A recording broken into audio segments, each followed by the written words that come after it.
brand new and just out. It's Rules for Visiting. I am so thrilled to have on the show today Jessica Francis Kane. She is the author of This Close, The Report, and Bending Heaven. This Close was longlisted for the Story Prize and the Frank O'Connor International Short Story Award, and The Report was Barnes & Noble Discover Great New Writers Selection and a finalist for the Flaherty Dunnan First Novel Prize from the Center for Fiction.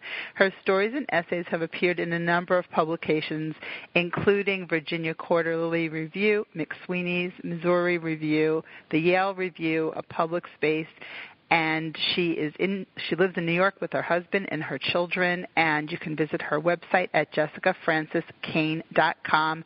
Rules for Visiting is out at the perfect time. It is the visiting season.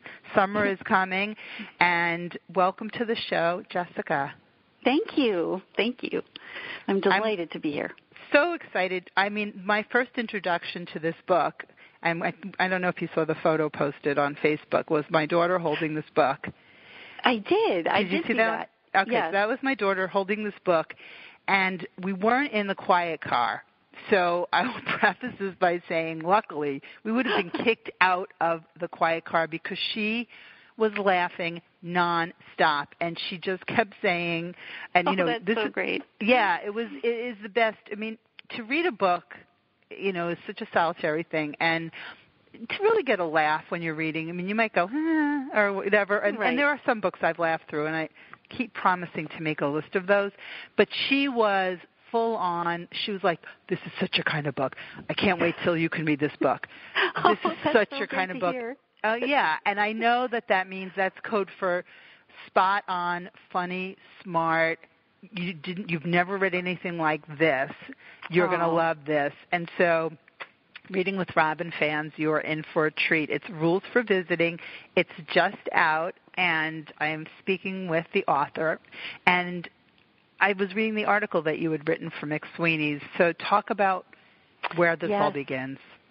Yes. So the book really began for me over 15 years ago, in 2003, when I had just had my first baby, my daughter, and I was home with her, and she was a newborn, and I, in those years, pre-Facebook and Twitter and all social media, really, I would go online and during her nap times, and my outlet to the world was certain sites that I would read every day. A lot of the early literary blogs, and especially the site McSweeney's, which I loved for its humor, its daily humor. It's still running daily humor all these years later. Absolutely. So. And so then one day I came across a very sad notice about the writer Amanda Davis having died in a plane crash while promoting her first novel. And I did not know her personally, but I knew of her work, and I'd been following her career. And I was very moved by what McSweeney's did next, which was to turn the site over for a time to tributes written by friends and people who knew Amanda or whose life Amanda had touched in some way. They could write in and just post memories of her. And they had that. In fact, that site is still up, but it was live for a number of months in 2003. And I really just kind of became obsessed with it and the things that were written about Amanda, because it became clear so quickly that she was an extraordinary friend, that she was just a really special person who really understood how to be an important friend to many different kinds of people. She just was good at friendship. And that started me thinking about friendship in ways I hadn't before. And I guess I at that time I would never have dreamed I'd one day write a novel about friendship, inspired by that. Yeah. But I ultimately printed out all the tributes and carried that stack of paper around with me for years, and began, when I could, reading other books about friendship and researching sort of the history of friendship. And then, of course, those years were the years when social media was evolving or emerging and evolving and on the rise, and I was very interested in what seemed to be happening to friendship and the word friend and how it was changing. And so all of those thoughts just ultimately became Rules for Visiting over time. I think that it's fascinating to me just thinking about the way this began with that article where, with a newborn being at home, and all the things you've written since then, and that this was the time for this book. And yes. And it's such a pivotal time. It's something that comes up in conversation with friends all the time, and the way friend has become a verb, and yes. how many and the whole obsession. But I could imagine how obsessed. Just reading the snippets that you share in this book, Rules for Visiting, about Amanda, made me want to learn more. And I read your and there it goes. I just posted your article and posed the question that you posed at the beginning of this book, where you had run into somebody with a tote bag in the book. That's there right, in the airport, right? A friend yes. is, what is the quote of a best friend is and someone that actually happened. That years I saw later, that. right? Yeah. In the essay in McSweeney's, I explained that years later I was running on the river here in New York, and I saw a book bag. Someone was carrying a book bag, and on one side the side facing out, I could read the phrase, "A best friend is someone who," and then ... And right. And so I said that in the book. That's the opening, but in an airport. That. Yes, I but in real life. And did you ever find out what the other side of the bag, or does it matter? Never did. I guess, but no, yeah. I never did, which I suppose is for the best for a fiction writer. It's the best. That's absolutely the best. So how would you finish that? It made me think, like, how would I? I mean, it would depend on the day for me. Yes, but I know. What would be one of your favorite ways to answer that? Well, I think in the end, I would come down. Sort of in for what happens to May. I think. Oh, I meant you. Jessica. No, I know, but I know, but I share this with May. I know you certainly. May Attaway, which I have to say is such a great name as well. Yes. I don't want to give. We certainly no spoilers ever on Reading with Robin in the book. True.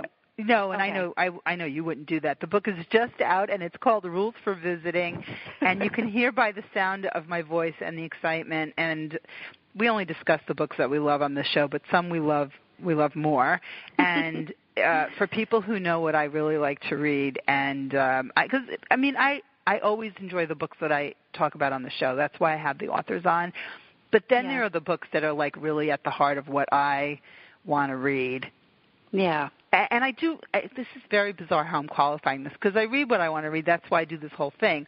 But there are some that just are so me, and they're like a little quirky, and they're just always funny, and like, how did she think of even writing that sentence? Like, oh my God, you're in my head.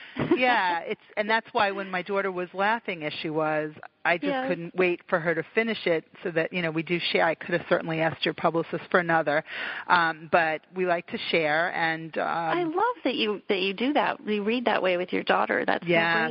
She tells me who to have on the show, basically. So, so there you go. But your daughter too. Well, we're just getting to that age. Yeah. I'm sharing some of my favorite novels with her, and it's just lovely. Yeah, I'm just really looking forward to more years of that. I just hope you don't have the experience. We'll get back to the tote in a second, but I remember sharing something. Sometimes books age out. And, what I remembered loving as a, really young girl that didn't hold up. I won't mention any titles because I don't want to bum anybody out. But I was like, no, really? This is like my favorite ever. But as we have gotten older, so like more contemporary novels maybe, those are the ones that we share more in common. But there have been some classics, but what I would consider a classic. But my hope for you and your daughter is that you're never disappointed. And all of your favorites hold up, Jessica. I know. Or at least it can lead to some good debates maybe. But always. That is the best. Anything that inspires chit-chat, which around here is pretty much everything. So how would you answer this? So you or May, either one. Right. So, I think how a best friend is someone who, I guess sometimes I would say understands your past. There's nothing like that. There's... That's hanging what it out with to. Yeah, and you dedicate your book to. I do. Yeah, you did. I love the way because dedication to me is. I mean, obviously, sometimes it's an obvious. Sometimes I'm sure for the author, and sometimes I'm sure it's really not, depending on how many books you've written or where you're at, but you dedicate this to 5 women, and it says your original fortnight friends. So, like, that's incredible. Yes, and those friends, I should tell you, one of them is a friend from early childhood. We met when I was 4 and she was 2, and we grew up on the same block together in Ann Arbor, Michigan. Another one of them is from kindergarten, a friend from kindergarten who is still, very important to me today. And then the third is from 6th grade, and the last 2 are from 7th grade. So these are really old women friends. Yes. And are these friends who know each other? Are you like that's a good question. That's such a good question. And no, I mean 3 of them do actually. Lori, Sharon, and Heidi are the 4 of us are kind of a foursome. Those are the ones I met in 7th grade, 6th and 7th grade, and then the other 2 are from different realms. So that's an interesting dynamic too. Friends who know each other, friends introducing friends. Like that's a whole other show. Yeah, that's right. But that fascinates me. How sometimes we have friends who form a natural group, and then sometimes you have another really close friend who speaks to a different part of you and is part of a different group. Yeah, so that's that. And there's all sorts of hilarity can ensue. And Jessica's site is jessicafranciskane.com. You can find her on Instagram and Twitter and on Facebook for more information. The book is just out, and we have 3 copies that we are giving away, so they will be posted on the Reading with Robin Facebook page, and you will definitely, it's so much fun to give books away, and people get so excited to receive them. But having friends who have known us and really sort of get why, maybe a little bit more why we are the way we are, and when they know you at different stages of life, and there's just certain things that it's just unsaid because you're starting from a point of familiarity with, why you are the way. I guess that goes back to that. Yeah. Depending on, how thoughtful the friend is. I think the way I would answer this right now at my stage of life is a best friend is someone who give you a break once in a while. I like that. Something like that, like sort of take in the totality of the friendship.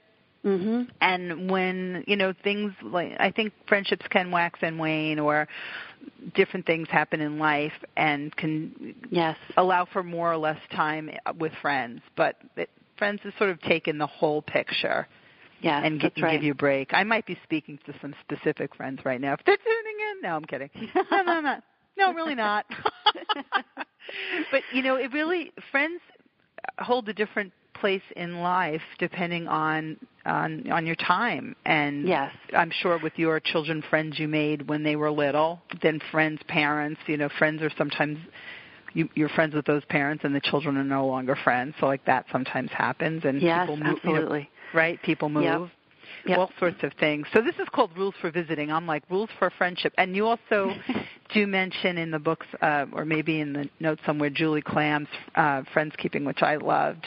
Yes, me too. So much. That was one of the books I read for research. I was really interested in this idea of how friendships wax and wane, and the work that we have to put into them to keep them going. And that's something my character worries she hasn't done enough of. And so, let's talk about Miss May Attaway. So she's 40 in the book, right? That's right. She turns 40, so she's kind of on the eve of 40 and turns 40 in the book.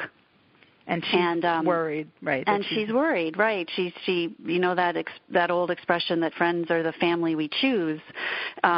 She worries that if that's true, she hasn't paid enough attention to her friends, and her family, for various reasons, is a bit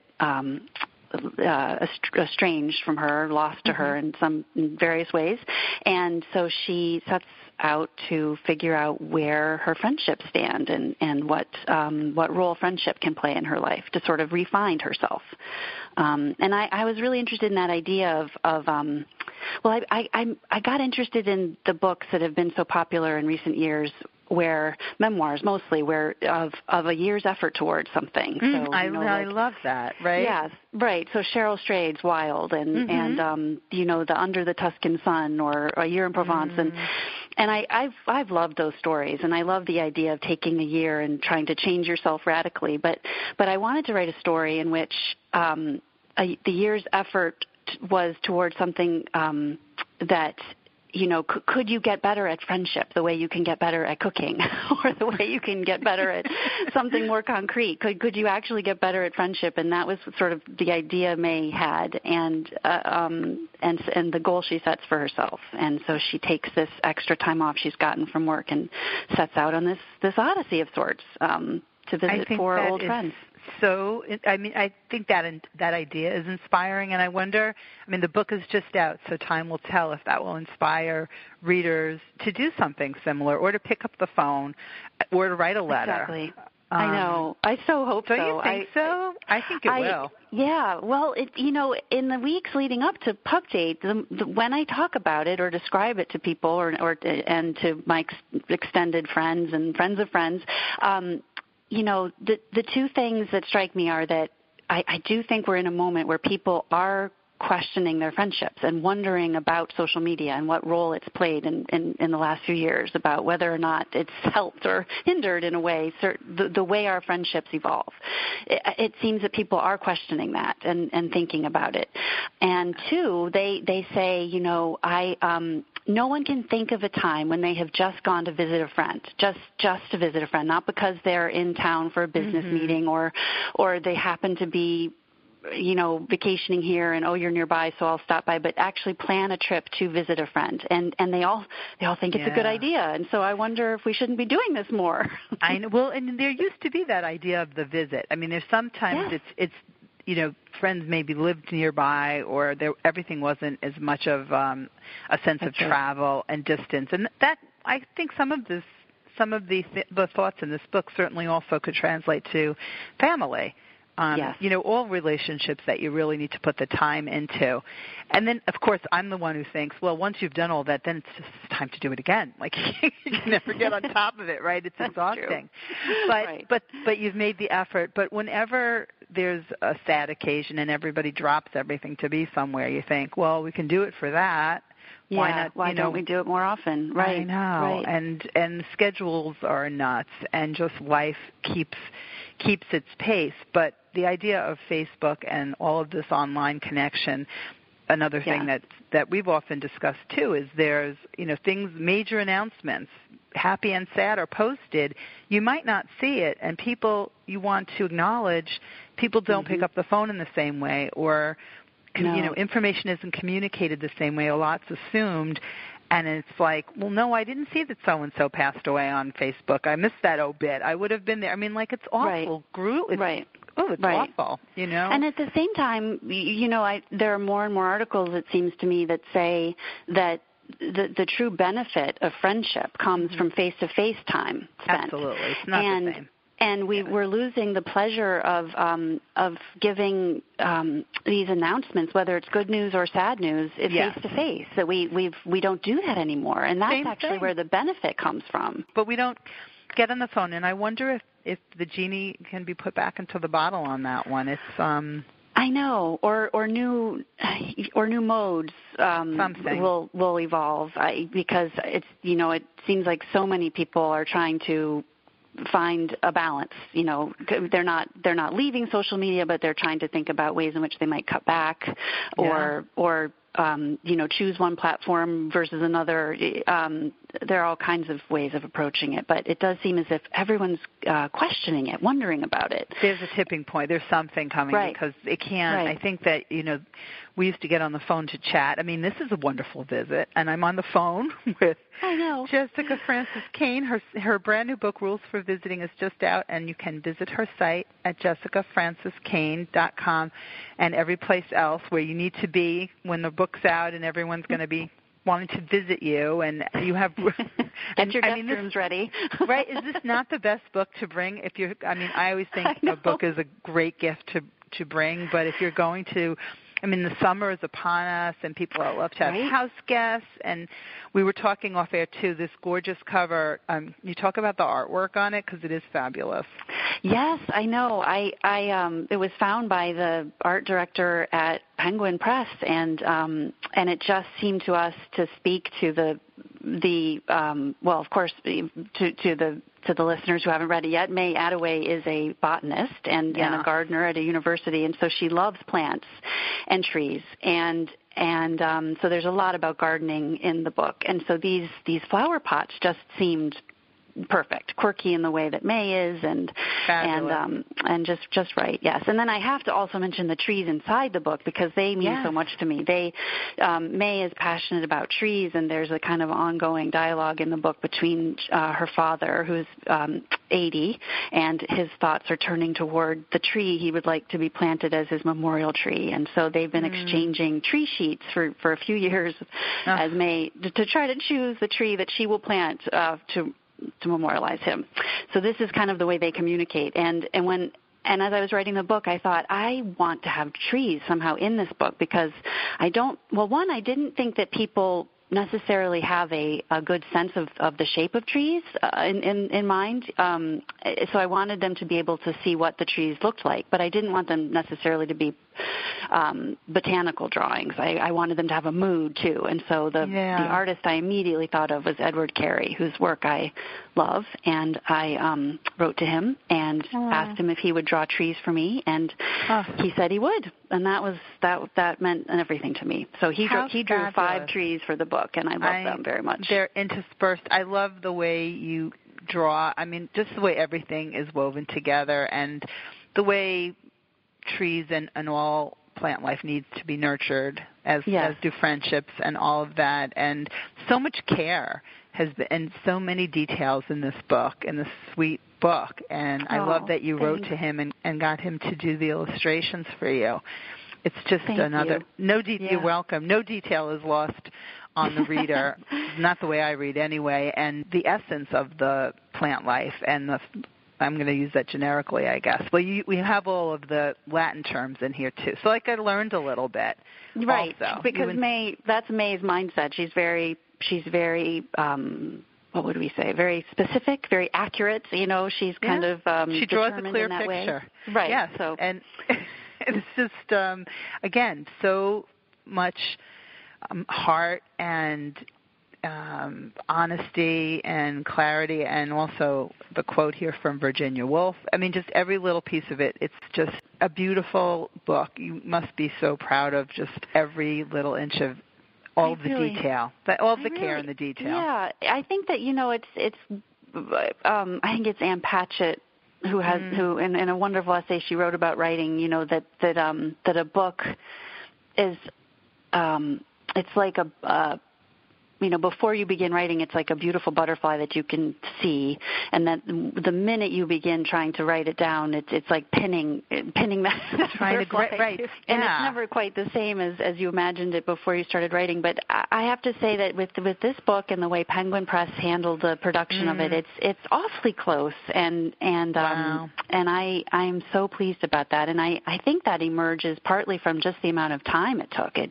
This book in many ways was in the making for, He said since 2003. Since 2003, and That's so it's just it took a long time to come to fruition, and when it did, I'm really pretty pleased with the way it all came together, and the way Penguin made it beautiful.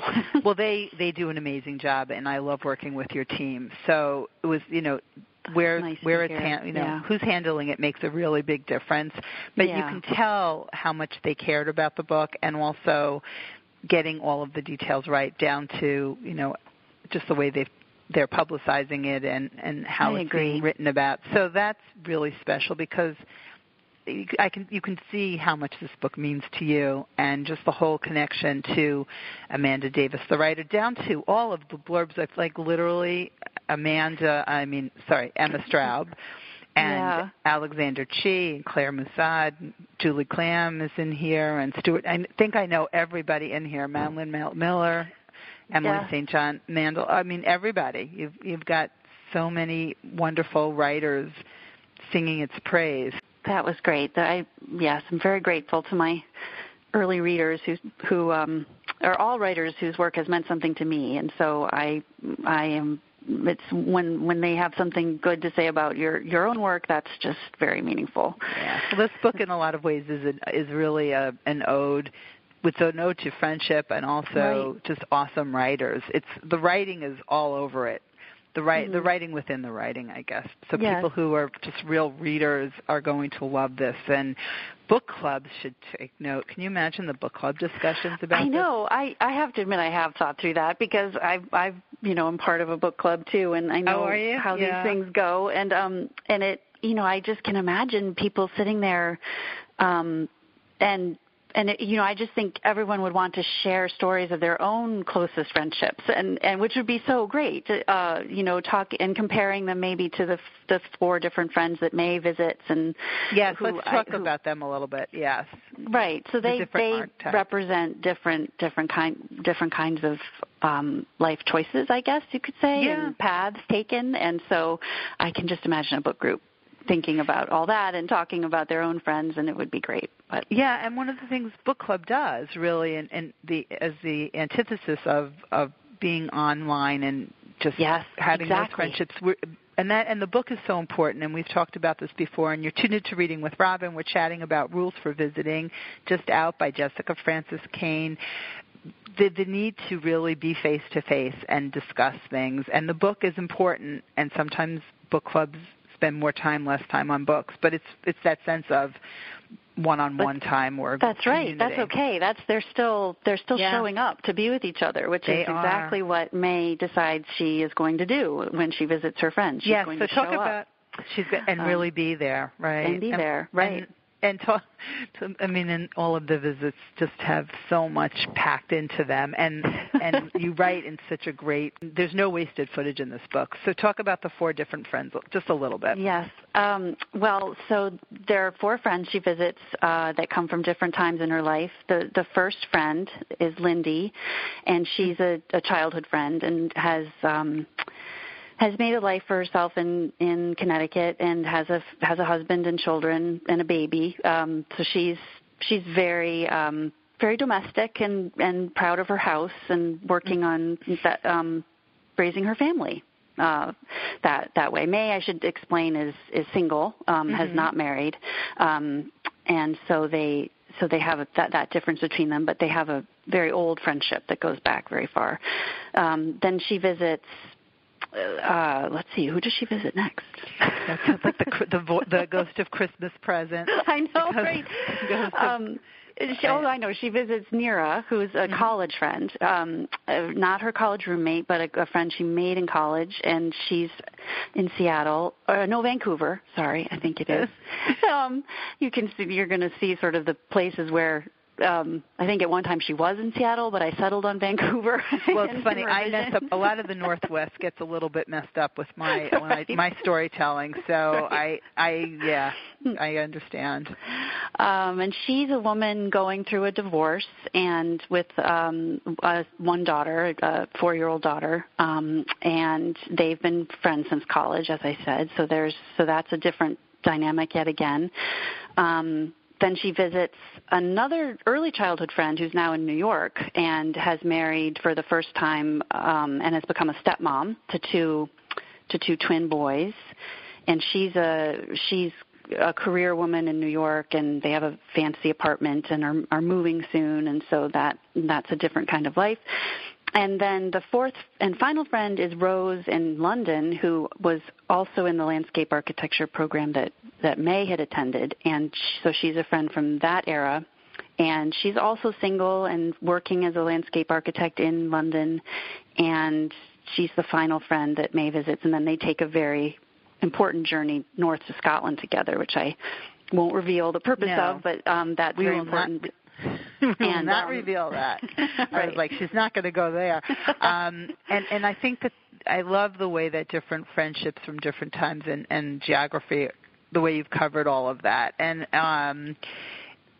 it really does. A role. Yeah. It really does make you think. And there's always that idea of a friend's choice. What would you have chosen? Did you choose correctly? Right. Did something get chosen for you? And I think sometimes the confusion with friends I've seen is maybe people, I don't know if it's feeling they're being judged or doing the judging. I know. Or not knowing all the facts. right? That happens exactly. Sometimes. Yeah, I think maybe we all have a tendency to do that. You know, you have, you know, I think there's a line in the book about what's the difference between an opinion and a judgment. And, oh, yeah. That might be one that I've got folded back here, which I better fix before I hand back to my daughter. I'll let her do that. But it's true. I mean, I think when we visit friends who've made very different choices or have very different lives, there are things we like, and we might wonder, oh no, did I make the wrong choice? And then there are things that might not be right for us, but are perfect for our friend. And I think the strong friendships are where you can recognize that and relish your friend's choices, even though they're not ones you would make, and celebrate it and celebrate it, right? Appreciate it as opposed to just judging. Yeah, it can be a very fine line. I also love, and I'm talking with Jessica Francis Kane. Do you go by your middle name? I mean, it's on the book. You know, I do. I just It's beautiful. I just want to make it all in there. Yeah, why not? I just want to make sure. I'm like, well, it says it, but because sometimes people are like, well, they just put it there, but I go by. So JessicaFrancisCane.com, talking about unpacking is easier than packing. This was another one of the things I loved, and I put a little sticky here. Talk about that, and also the way you wrap Emily Post, the Dear Emily Post, into the book. Right.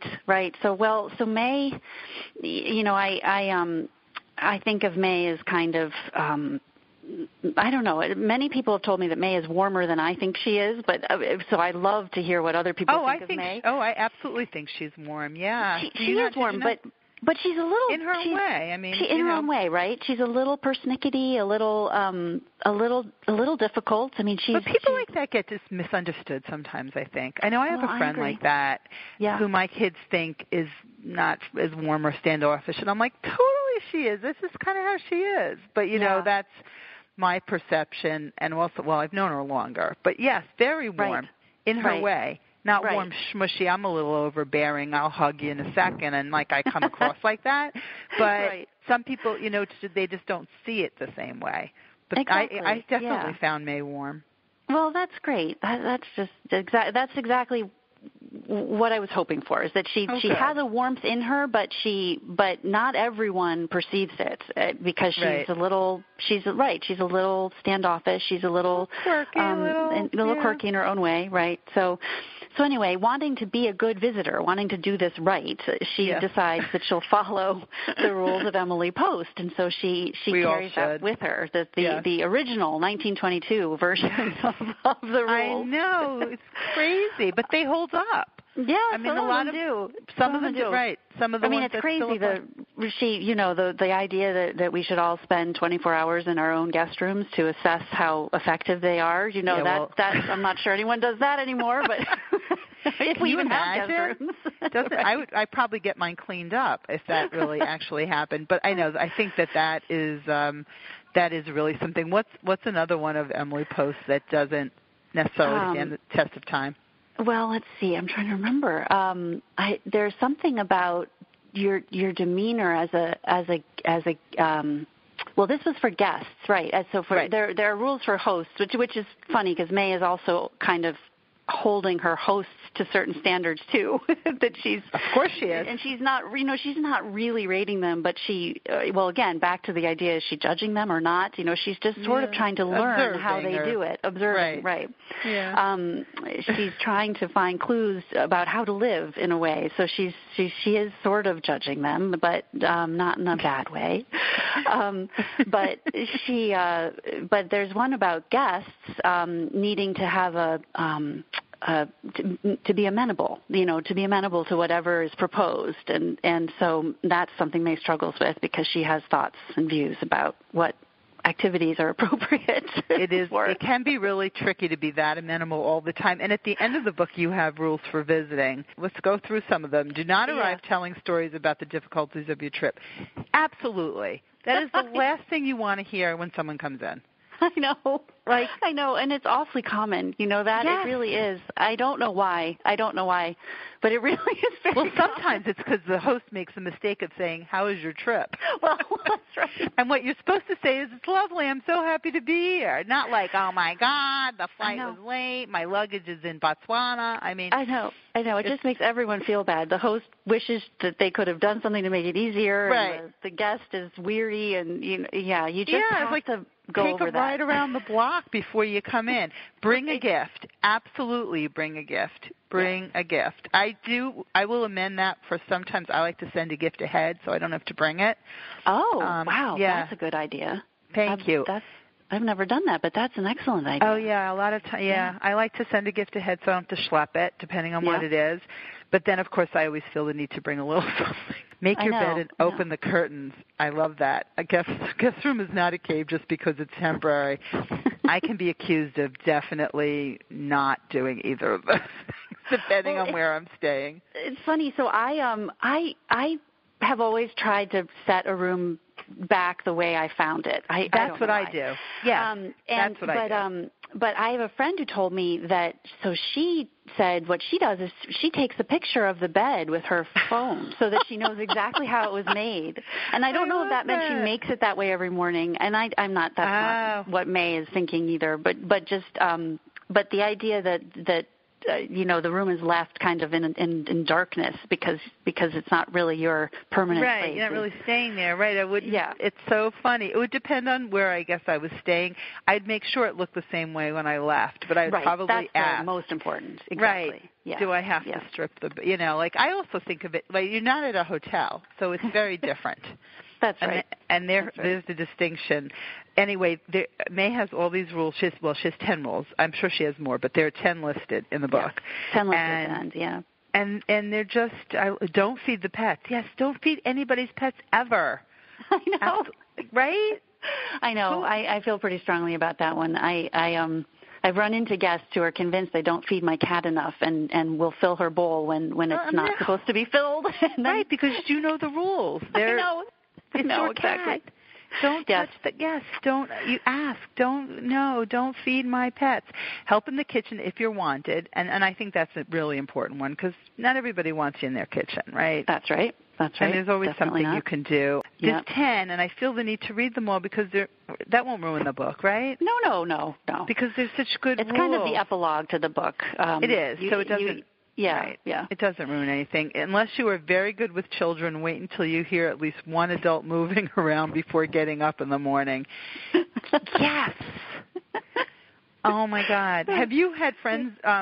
what are some of your, do you like to have guests come visit personally, you, not May? Well, I do, yes. May's unaccustomed to people visiting. I do like to have guests. And I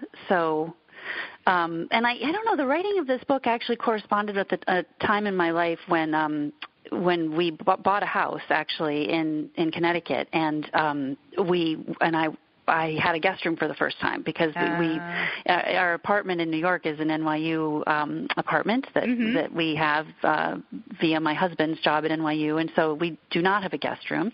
Right. So, but this house in Connecticut, I have a guest room, and over the last 2 years, we were able to have guests come visit us there, and so I was that kind of host for the first time, and I was thinking and writing this book at the same time. So perfect. You should put a copy. Went together. Right? Yeah. Or just frame this rules for visiting with some of this great artwork. Oh, that's a good idea. Right? Take the rules for visiting and maybe if they have a little bit of extra time over there at Penguin Random House, they could that would be such a beautiful gift. Yeah. Yes.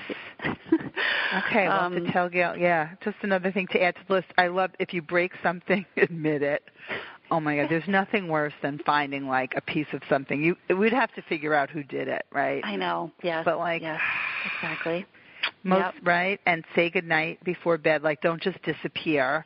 That's right. I don't like just disappearing. Right? And I know everyone gets tired, and visiting can be tiring and stressful on various parties, but I still think you should end the day by saying goodnight. Right. You shouldn't have to wonder, wait, did I say goodnight? Are they coming back? Can I go to bed? What's happening? Right? Right. Don't sit in your host place. That's a tricky one because I think the host place is not always knowable. Sometimes it is kind of obvious that, like, that's clearly the end of the sofa where they always sit, or exactly. But if it's not always knowable, so that one's. But if you. Right. That's for advanced visiting. Well, you don't sit in Archie Bunker's chair. You know that. Exactly. Right. And always send a thank you note. I will repeat that one. Always send a thank you note. We are firm believers in the power of the thank you note. How long does that take? How hard is that? It's really meaningful, and I think I think we're losing that. I think it's just not done as much anymore. I don't know. Or I think actually what's become an acceptable substitute is a thank you email, which is, I guess, I don't know what to say about that. An email is fine. I love mail. I love real mail. I do too. I love real mail. And you know what? And I think sometimes a thank you email is absolutely appropriate. The tricky thing is this. To me, I like to send a thank you note. And I like it to be not a surprise thank you note, but if you have to say, can I have your address, then you know something's coming. And it kind of ruins it for me because it's like, oh, are you going to – and then there are people that are like, oh, you have to send me a thank you note. Well, maybe now that's not what I was sending. Yeah. So then that's awkward. So then there's like the circuitous way of getting the address so you can write the thank you note, and it is even more meaningful because it was an unexpected thing. Yeah, exactly. What would May say about that? I know. Well, I think she would approve of it being. If I have done. May's approval, it would have been well done. But so this is a book that is just such a treat. It makes you think. So many wonderful experiences in reading this book, and I love sharing a book that's just stand out awesome, and it's called Rules for Visiting, and it has been such a treat chatting with you, Jessica.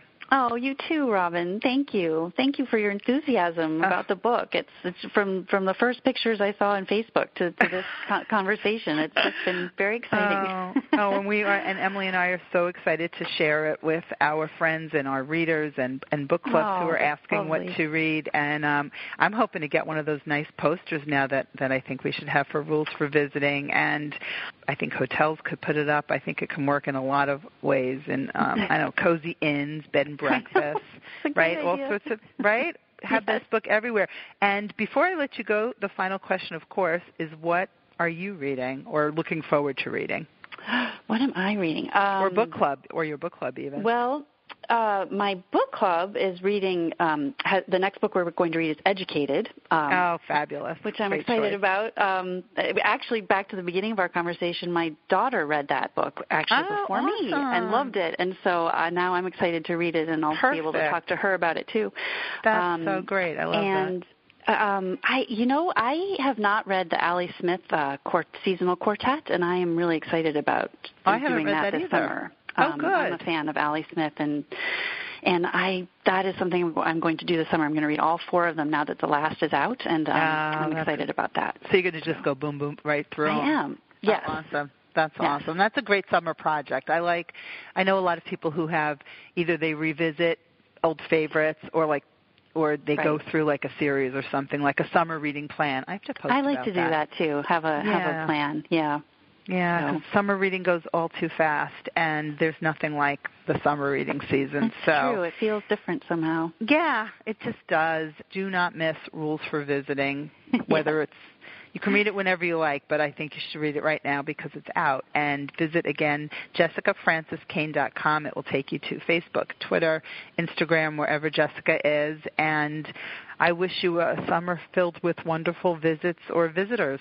Oh, you too, Robin. Thank you.